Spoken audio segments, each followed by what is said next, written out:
ஒரு காலத்துல எங்கே போயிட்டார் மனுஷன். அப்படி நமக்கு எல்லாமே போச்சு. அவருடைய கெரியரே முடிஞ்சு போச்சு.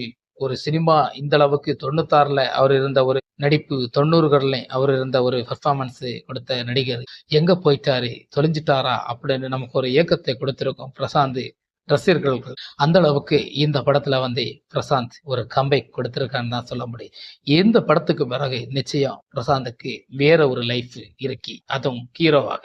இவரை வச்சு ஹீரோவாக பல திரைப்படங்கள் இனி வர வாய்ப்பு இருக்கிறது. அந்த அளவுக்கு பிரசாந்தோட நடிப்பு இதுல எனக்கு ரொம்ப பிடிச்சு போச்சு. அந்த அளவுக்கு இருக்குங்க இந்த படத்துல. சினேகா குடும்ப சென்டிமெண்ட் அப்படி படத்துடைய கதையை முழுசா சொன்னா அவங்களுக்கு ஈடுபடாது. குடும்ப சென்டிமெண்ட் அதாவது ஒரு மகன் அதில் மகன் சின்ன வயசுலே தவறுதனால அவர் ஒரு வில்லன் கேரக்டரா மாறி அப்படித்தான் இந்த படத்தை கொஞ்சம் இதா கொண்டு வந்திருக்கு. இது ஒரு பழிவாங்கும் சில விஷயங்கள் இருக்கிறது. ஆனா லாஸ்ட் கிளைமாக்ஸ்ல